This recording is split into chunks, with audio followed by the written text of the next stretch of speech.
right, guys, here we go.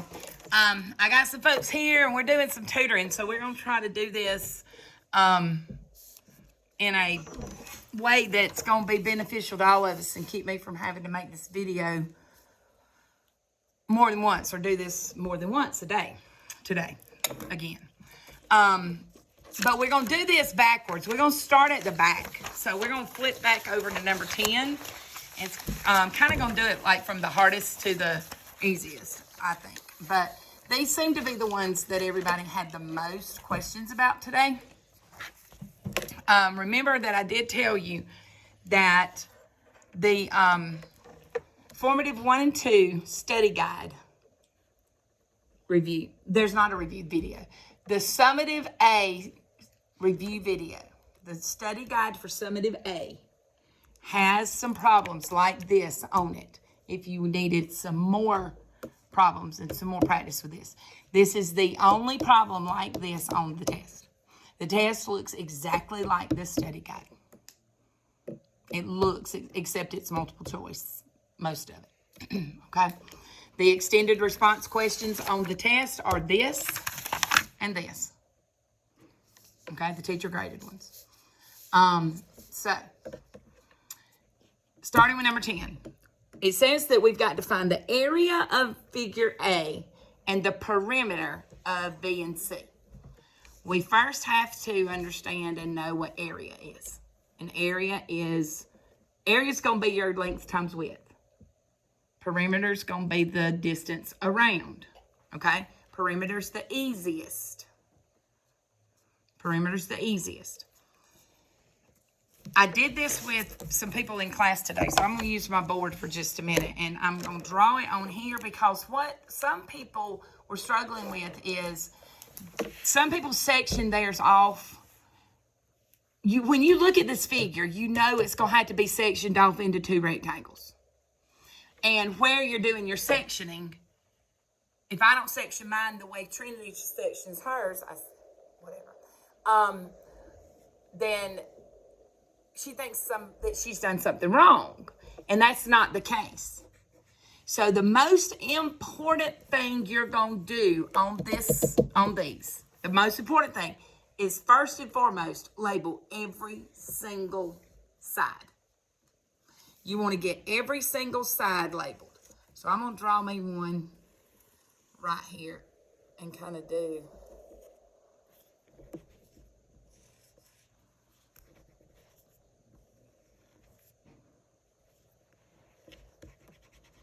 See if I can make it look as much like that.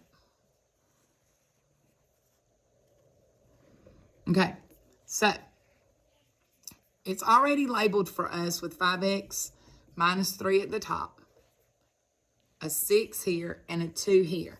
And then there's a hash mark there and there, okay? So we've got to label. We want to label this side, this side, this side.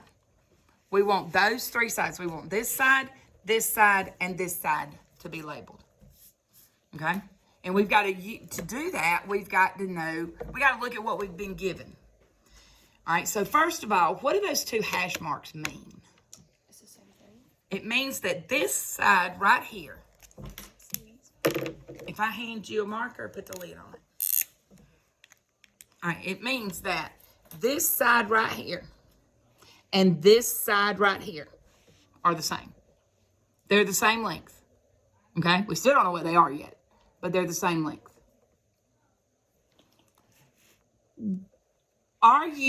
Do you understand when I say that, I'm going to back my camera up, just let's use that whole figure. Sorry, y'all. Just a little bit more. All right. That 5x minus 3. 5x minus 3. And this side are all the same. Or that these two sides are the same as that. If I label this A and I label this A, because they're both the same size. You don't have to do that. Don't do that on your paper. I'm trying to get you thinking in the right direction. Okay? If I label this A and I label that A, can I say that A plus A is going to equal 5x minus 3. Yes. Does that make sense? That this plus this equals that. Okay? Does that make sense to you? Okay. Well, what if I said that A plus A equals 10? What is A? How do you know? Okay, well, what if I said A plus A equals 120? 110 plus 110. A plus A equals 120. 100 plus 10 plus 20. They're the same thing. A and A are the same thing. How would you decide what A is? A plus A equals 120. 60. What'd you do? I did 50 plus 50 and then added 10. How else could you have done it? Divide. By? 2. Yes. That's what I'm trying to get you to. You're going to divide by 2. If this and this equals this, then I can divide this in half and put it here and here, right? I can split that in half, and half of it's this side, half of it's this side, and when I put them together, I got the whole side, right? Because this is half of this, and this is half of that, right? That makes sense to you? Okay. What's half of 5? 2.5. So 2.5x minus, what's half of 3? 1.5. So that's the length of that side. And the length of this side is going to be 2.5x minus 1.5. When I put those together, I get 5x minus 3.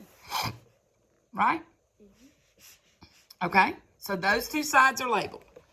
I'm going to put it down here. 2.5x minus 1.5. And this is 2.5x minus 1.5. And you can label yours on your paper now. So that side's labeled. I wanted you to see, you're just taking these numbers and splitting them to get this and this. It's not asking you for anything incredibly way out there. Is this side a combination of this and this? What's the matter? It's not done. Huh? We can't see it. Me? Try I. So I'm going to do it on my paper right quick. So I'm going to label this 2.5 minus 1.5 and 2.5x minus 1.5. So this side and this side make this side. Okay? And give me that back. So now are we agreeing that this side and this side equals, or this and this make this?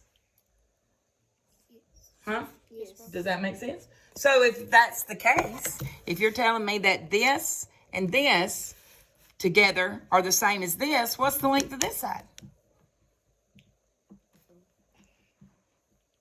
Say it. 8. It's 8. This is 8. This is 2. And this is 6, which means this would have to be 8. Does that make sense? All right. So now, label that on your paper. All right, make yours look like mine. So that's 8. Now we have every single side labeled. Okay? On mine that I did on my key,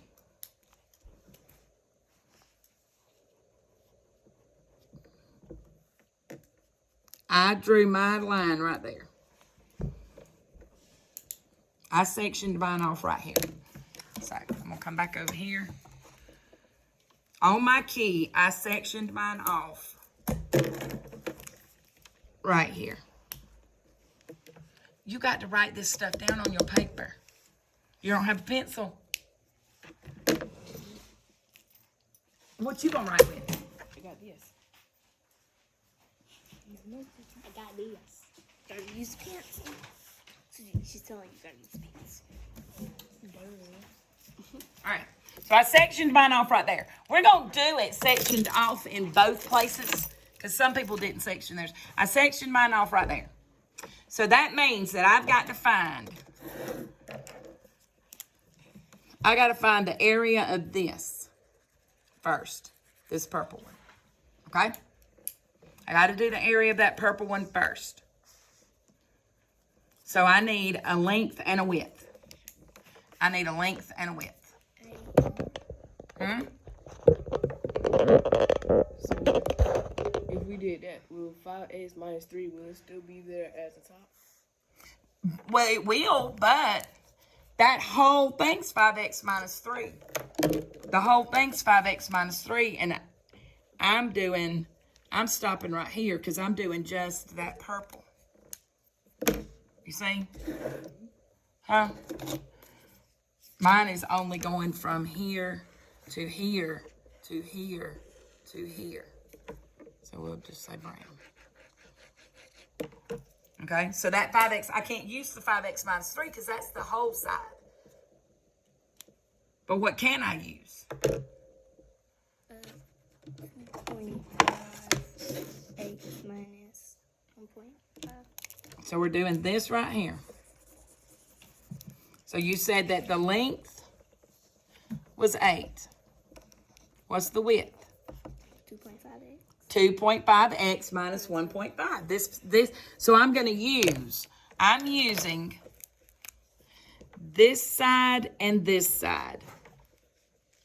My length and my width. Does that make sense? I'm using this side. I'm using this side and that side. So the width is going to be 2.5x minus 1.5. Okay? Does that make sense? So now, how do we find area? Area equals what? Multiply what? Length times width. So you're going to do 8 times 2.5x minus 1.5.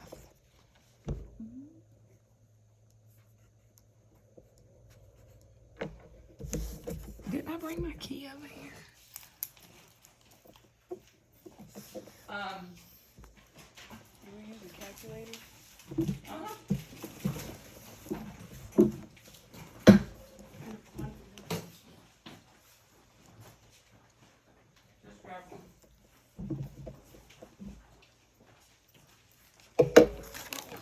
All right, so we got 2.5x. So now, 8 times, so now we're just doing the distributive property, aren't we? So we're going to do 8 times 2.5. I think that is 20. It's 20. It's 20. So this is 20x. And 8 times 1, negative 1 point, that's going to be a minus 12. All right. So this right here is the area of this. All right, so y'all take a second, copy that down, and I'm going to bring you some colors. You might have a question at this point. Everybody good?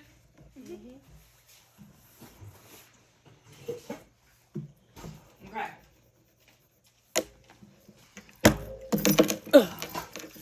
So, this pink right here is this, right?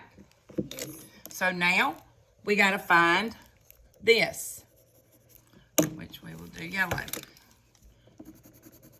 So now we're looking for this yellow section, and I need a length and a width. What's the length and the width going to be for that? 2 times 2.5. The length is 2, and the width is what? 2.5x minus 1.5. All right, so We multiply length times width. That's going to be 2 times 2.5x minus 1.5. When we distribute, we get 5x minus 3. And that's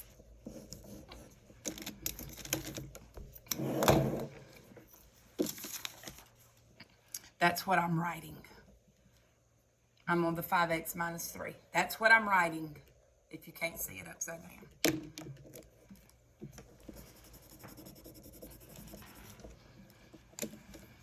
So now we've got the pink and the yellow done. We got to put them together. What's the matter? Y'all killing me. Y'all, this video is going to be 2 hours long.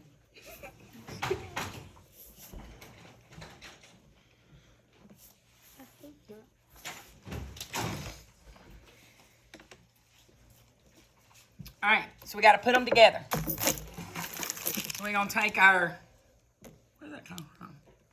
Did I lay this down right there? Oh. So we're going to take our 20x minus 12 and our 5x minus 3, and we're going to stack them and combine them.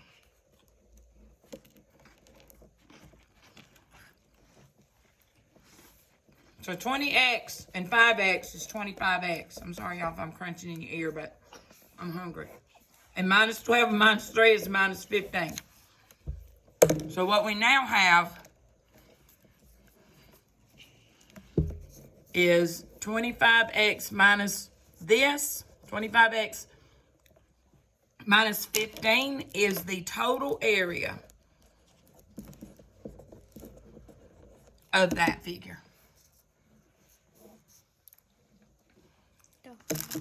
Huh? The whole thing? That's the whole thing. That's the final answer. So 25x minus 15 is the total area for figure A.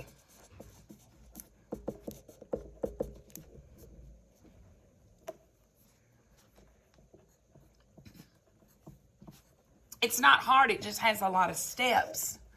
And you don't, and I'm going to tell you guys, everything we're going to be doing from this point on is going to have steps like this. It's going to have, it ain't going to be just a cut and dry, quick little math problem.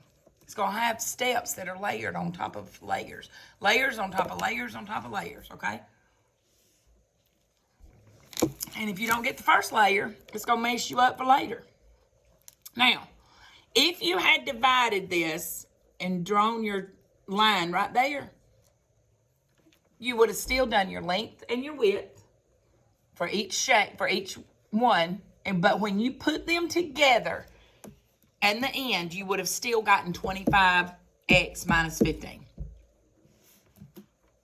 Okay? It didn't matter if you drew this and sectioned it off right here or right here.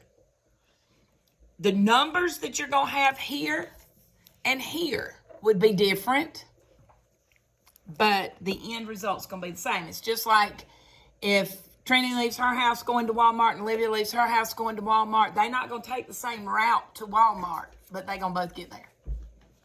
Okay? That's the same thing. We're going different routes, but we're going to get to the same answer. All right? So now, figure B. First thing we're going to do is label the sides. Label the sides. So the first thing we want to recognize is, do you see that little hash mark right there? That means that this side is the same length as this side. Right? So if this is 8x, what is this? 8x. Mm-hmm. And it means that this side is the same as this side. And so if this is 3x minus 3, what is this? 3x minus 3. Now this is asking for perimeter. So all it's wanting us to do is take the length of this side and add it to that. Take that and add it to this.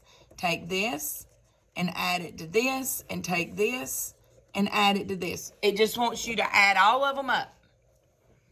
So we're going to stack them and add them. We're going to stack them and combine them. So we're going to take, starting at the top, we're going to take 3x minus 3. We're going to take 8x, another 3x minus 3, and another 8x.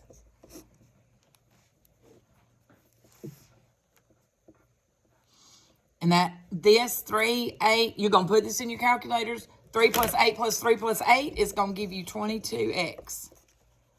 And a minus 3 plus, you can just put your minus right there, and 3 and 3 is 6. So the perimeter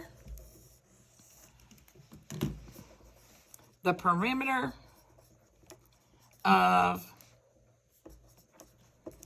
figure B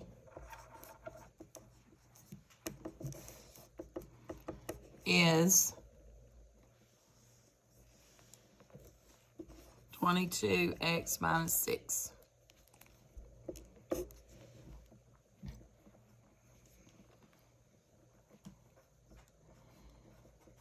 Easy enough?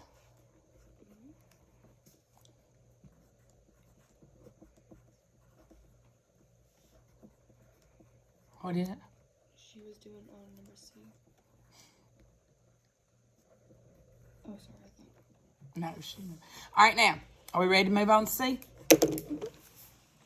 All right, so first we want to label all of our sides. We want to get all the sides labeled. So, looking at this, let's look at what we're given. This is 7x, and this is 4x, and those two sides together make up that long side right there, right? Mm-hmm. Do you agree with that? Do y'all agree with that? So this side right here and this side right here, when you put them together, make that side right there. So it's 11x. So it's 11x. Very good. What? What do those hash marks mean? Same. Means they're the same.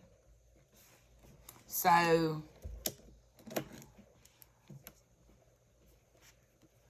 this and this are going to be the same. This side and this side are the same. So if that's 4x minus 1, what's that going to be? 4x minus 1. So this is going to be 4x minus 1. And those two, if you put them together, you get that right there, don't you? So what's the length of that side?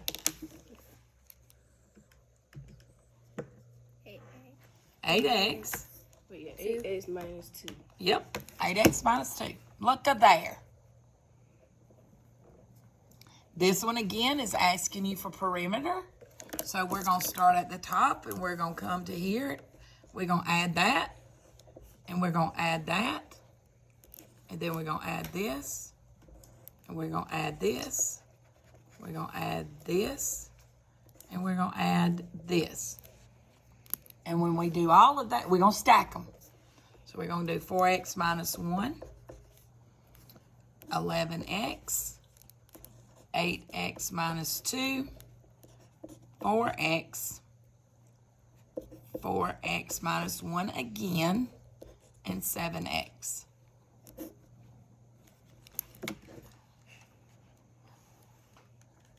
It's 38, isn't it?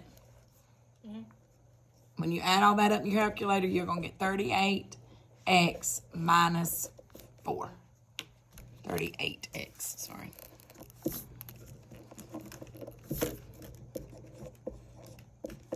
$38x minus 4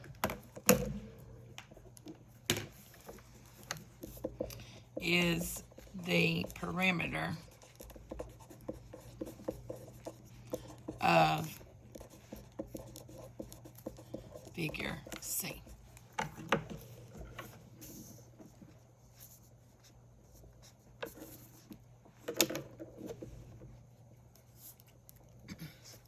Any questions?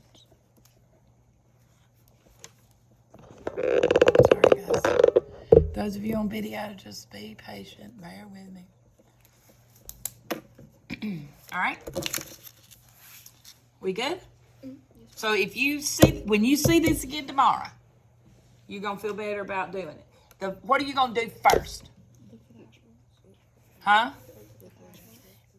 You're going to look for those hash marks. You're going to get every side labeled. Before you try to do any length, width, you're going to label every side. Get every side labeled. Okay? So let's write that on here. Because I'm probably going to upload this. Label every side first.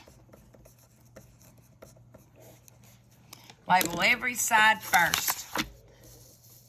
Okay, let's flip it over.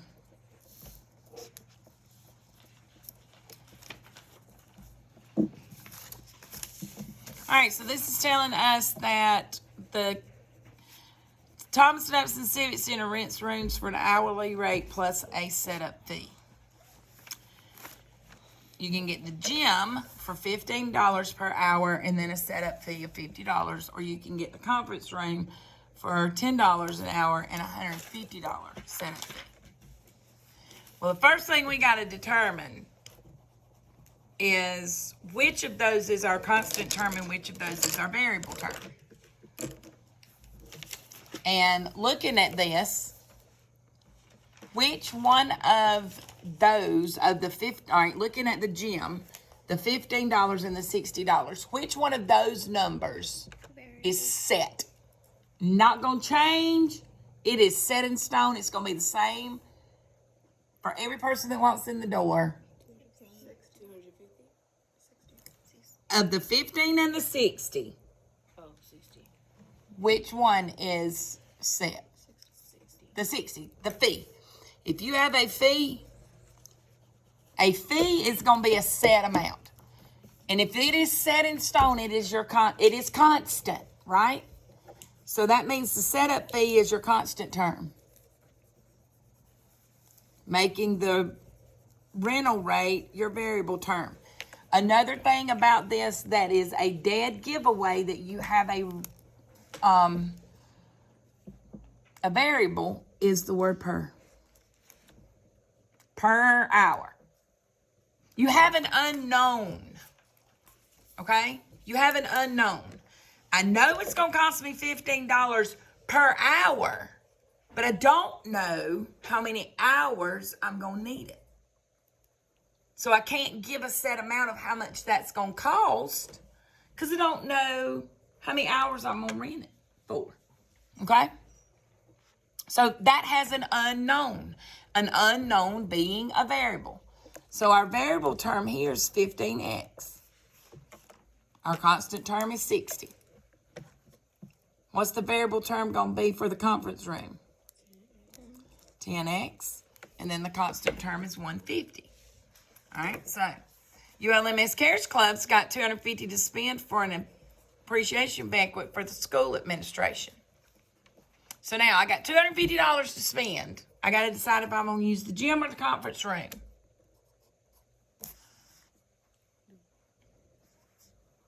No matter what I do, the amount of money I spend cannot exceed $250. Okay? What is my sign going to be here? Is that this is an inequality because I have up to $250 to spend. Doesn't mean I have to spend $250. So if it's not an equal, it's not I'm going to spend $250. There's a difference in I can spend up to $250 or I'm gonna spend $250. Okay? Gonna spend $250 means that I'm gonna have an equal sign right there. But if I can spend up to $250, what sign would it be? The amount of money I spend has to be equal, less than or equal. Right. What I spend has to be less than or equal to that $250, which is going to be my total. It's going to go where you would put your total. So then when we write so then the next thing says write the inequality for the gym. So my inequality for the gym is going to be 15x plus 60 is less than or equal to 250.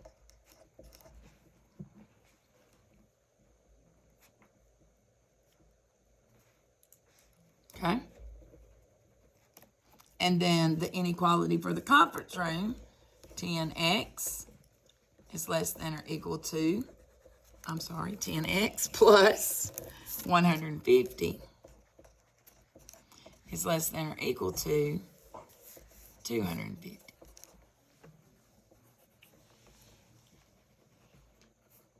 Now, work and solution. So now let's work. 15x plus 60 is less than or equal to 250. I'm ready to solve that. I'm going to subtract 60 from both sides. And I get 15x is less than or equal to, is it 190? Divide both sides by 15x, by 15. 12.6, 6 repeating. And x is going to be 12.6 with the 6 repeating. And because that 6 is repeating, I'm going to round from that 6 to a 7. So we can say right here, they can rent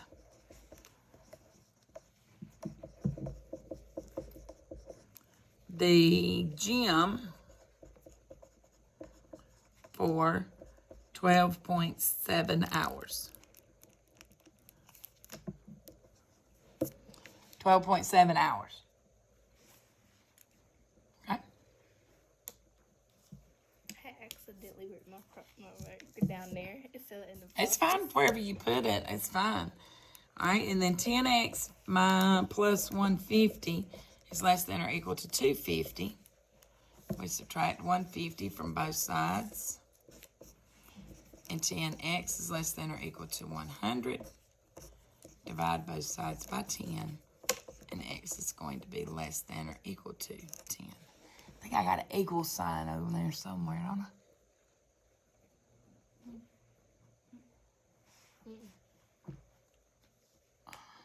Okay. So now we're ready. Ooh, I'm sorry, y'all. Now we're ready to look at our true false. ULM Cares Club can rent the gym for 10 hours. Huh? Yes, we can. We can rent the gym for 10 hours because we can rent it up to 12.6 hours. It didn't say 10 hours, at most 10 hours. It didn't say they can rent the gym for a maximum of 10 hours. If they had said at most 10 hours or a maximum of 10 hours, it would have been false. Because we can rent it for a maximum of 12.7 hours. Does that make sense? All right, the Cares Club will have more time if they rent the conference room instead of the gym. That's false, because we have 10 hours or less with the gym and 12.7 hours or less with the conference room. ULM Cares Club will have at most 3.5 hours available if they rent the conference room.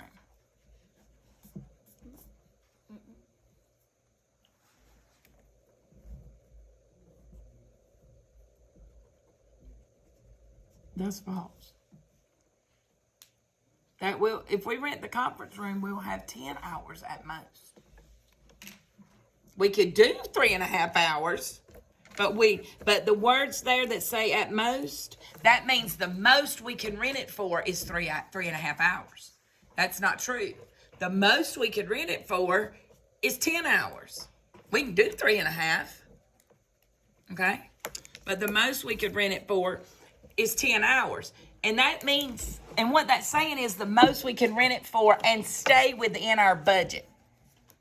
Okay? And then the last one, the graph below represents the number of hours the ULMS Cares Club can rent the gym. This graph is showing less than or equal to 10. Is the gym less than or equal to 10? The conference room was. So that's false. Okay? Questions about that? The key here is just getting that worked and then go into the... And the one on the test tomorrow is designed just like this. It's asking you for the inequality. And I can show you on here. Yep, here are your question points. All right, let me put your points on here. This counts as 8 points, meaning it's 8 questions on the test. Okay? So this would be 1. This would be 2. This would be 3.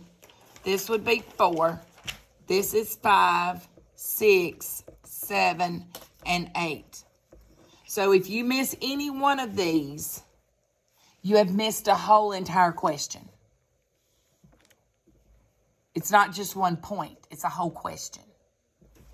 But here's the catch. If you miss this, you're going to probably miss this because you're going to work it wrong. If this is wrong, this will have to be wrong. I'm going to, I will look, but let's just say you write this wrong, but then you come down here and you actually show all the steps for solving the equation the right way. I may try to give you some points back if the work you show is right for the equation you wrote. Does that make sense? So, I will look at that because I do think it's important that even if you wrote the wrong equation, but you solved it down and the work you do is correct for the equation you wrote, I do think you deserve some points for that because you're showing me you know how to solve an equation. So, all right, on to the front. Did you finish? You got all the way through the front, didn't you? Oh. All right, so let's go ahead and talk about these. We're just going to keep going backwards. Number 8. If you look at the key that's online, you'll see that I put a box around this 3 times x minus 3, and I put a box around this 3x minus 9. To show, do you see the distributive property right there? Do you see how they took that 3 times x minus 3 and distributed the 3 and got 3x minus 9? Do you see how? That's an example of the distributive property. They used the distributive property. We use the distributive property right there. Does that make sense? Again, on the key that I have posted, these color pencils. I'm too heavy-handed. The parentheses are around the 8y and the 9z on the left, and the parentheses are around the 6x and the 8y on the right. So does that mean that the grouping changed or the order changed? Grouping. The grouping changed. So our grouping changed.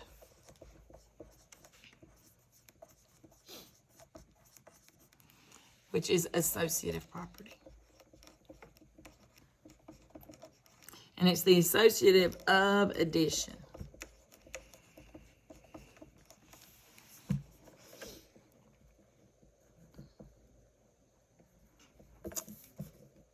The expression 7 plus 0 equals 7.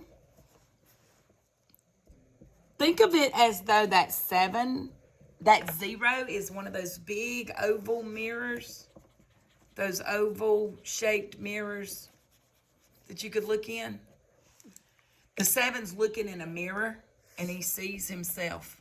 What property is that? Is it inverse, associative, commutative, or identity? Identity. It's identity. It's identity. So this is the identity property of addition. And then on number 5, on mine, you see that 5 over 1 times I wrote it as 5 over 1 times 1 over 5. Because you know that 5 is sitting over, you know that 5 has a 1 up under it, right? But it's invisible. Every number has a 1 under it, right? When you look at it like this, it's a lot easier to see the flip, right? It's a lot easier to see that flip, which is the reciprocal.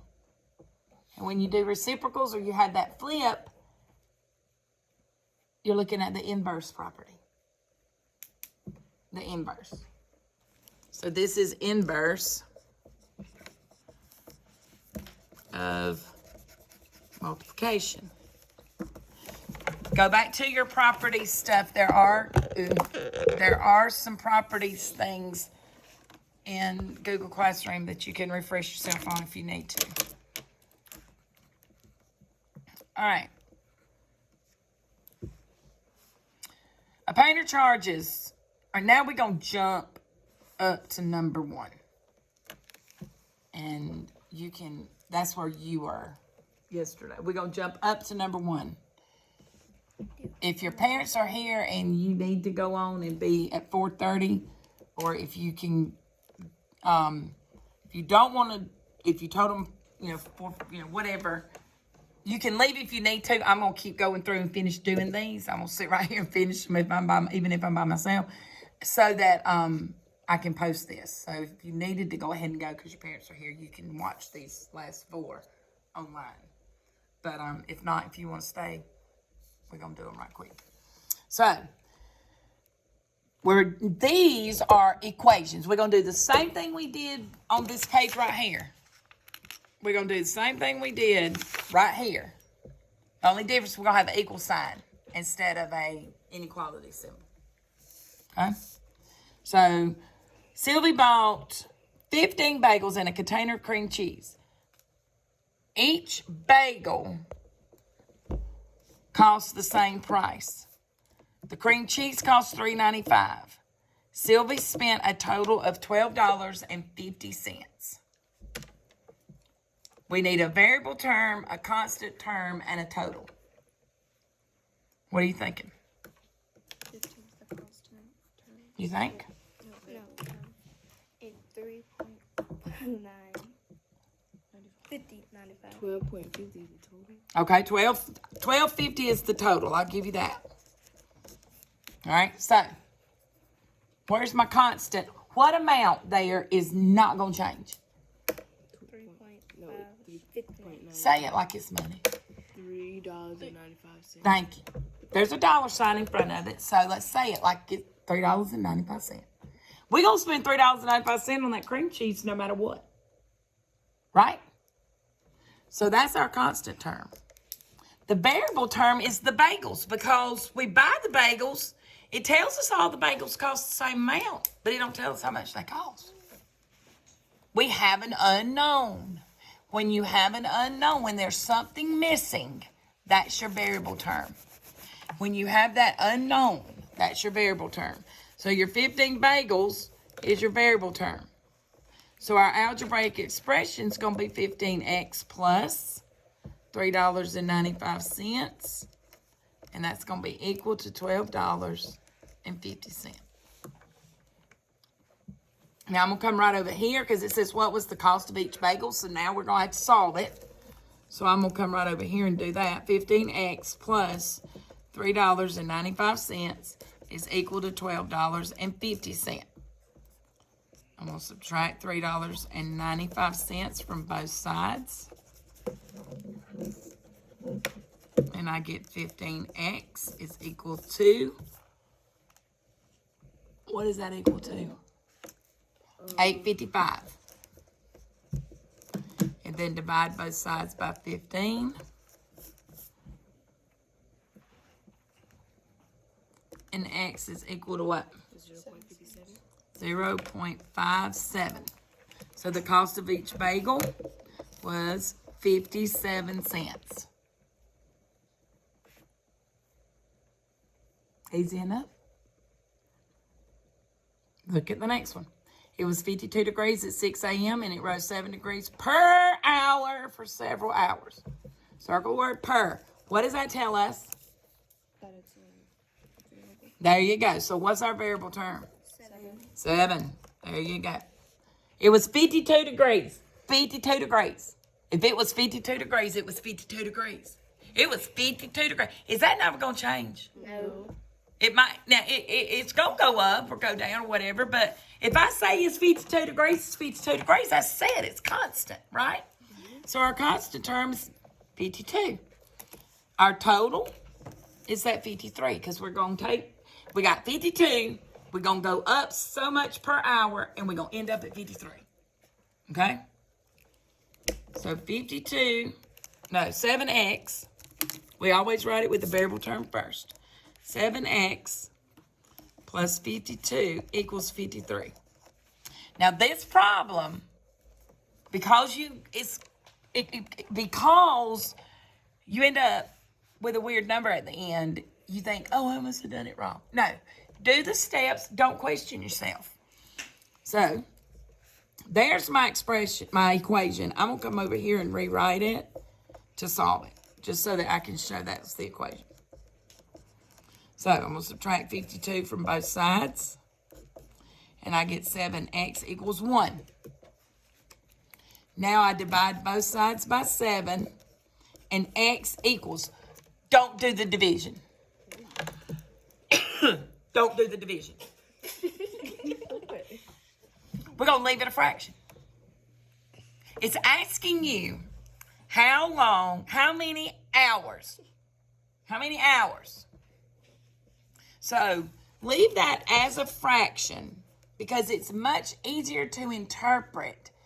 1/7 of an hour is how long it took for the temperature to go from 52 to 53. It took 1/7 of an hour. Okay? It didn't even take a whole hour. Now, if we're going to take this one step further, it didn't ask us to, but we're going to just because I think it's important. If it had said, how long did it take? It took 1/7 of an hour. How long is that? What you doing over there? 1 divided by 7 is not going to give you what you need. That's just going to give you, that's just going to give you 1/7 as a decimal. Those are the same thing. 1/7 of an hour as a decimal is what? 0. Some long wonky number. 1, 4, 2, 8, 5, 7. All right, you see what's happening? All right, so in order for you to tell me 1/7 of an hour in a decimal form, you would have to round that to 0.14. Right? You'd have to round it off. And you would end up having a rounded number that's not a number in its truest form. Does that make sense?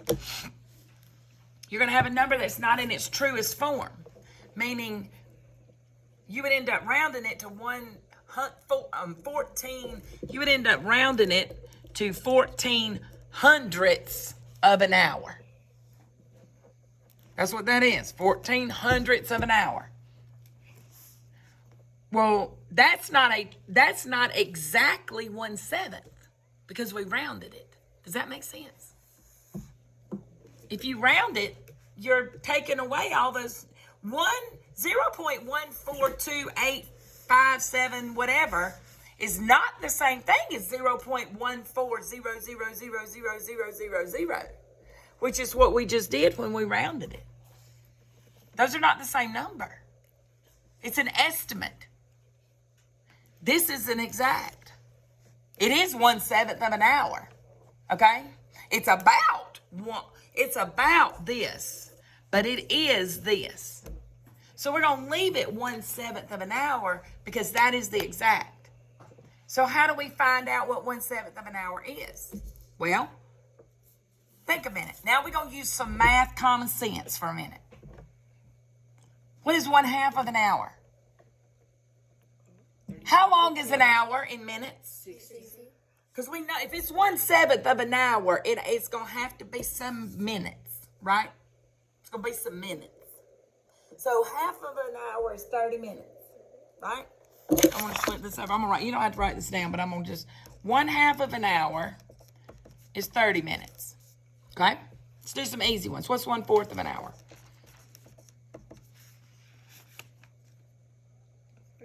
If I took that clock and divided it into 4 sections, it's 15 minutes. I told Rachel the other day, she's going to be teaching 2nd grade. I said, when you teach time, you teach them that clock in 4 sections. 1/5 of an hour.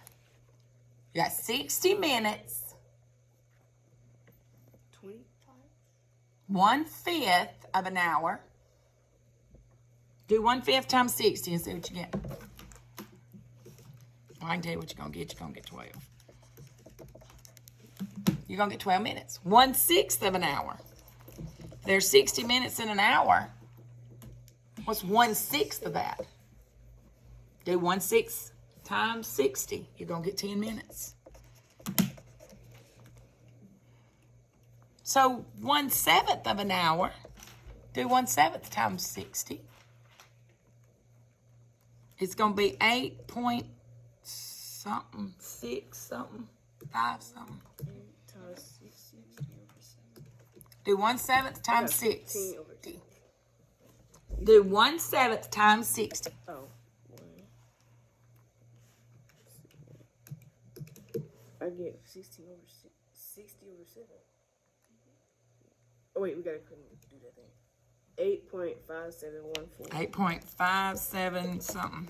We're going to round it to 8.6. Right? Look at our little timeline right here. What was happening to the time as we went up with... Huh? It decreased. So if you could... 1/6 of an hour, that's going to be 60... That's 60 divided by 6. Or 1/6 of... Right? Because look, 1/2 of an hour, what did you do? You divided 60 by 2. 1/4 of an hour, you divided 60 by 4. 1/5 of an hour, you divided 60 by 5. 1/6 of an hour, you divided 60 by 6. 1/7 of an hour, you divide 60 by 7. So we know it's going to be less than 10 minutes. 8.6 minutes or so. It took about 8.6 minutes for the temperature to go from 52 to 53, which is 1/7 of an hour. Okay? I know we got one more to do. Anybody that needs to go can make an exodus and watch this last one on the video. Anybody that is hanging out right here, yes. If you got your... Huh? Yeah, but I'm going to have to keep talking because I don't want to pause this. I'm already at 53 minutes. Anybody that needs to let a parent know that we're just on the last problem, that's fine. Don't make nobody mad at me because you've been staying up in here like this. But let's get this last one done right quick. So, a painter charges $12 per hour. Do you need to go into the gym? You're not playing basketball. $12 per hour. So what is that going to be? If we see the word per, what have we got? Variable term. We got a variable term. So 12x is going to be my variable term. Plus $50 for every job. That means you're going to get $50 if you show up at my house to tell me how much you would charge to paint that wall. You're going to get $50 for coming to my house. Is that a set amount? Huh? That's set. That's your constant term. Does that make sense? So 12x plus 50. 50 is your constant. And your total is 194. We subtract 50 from both sides. 12x is going to equal 144. And you divide both sides by 12. And x is going to be 12. And there you go. All right, guys out in virtual world, I am going to post this paper with the video, so it'll be posted in the same post. But if you need any, let me know. The test looks exactly like this. If you can do these, you can do the test. So, there you go. See you tomorrow.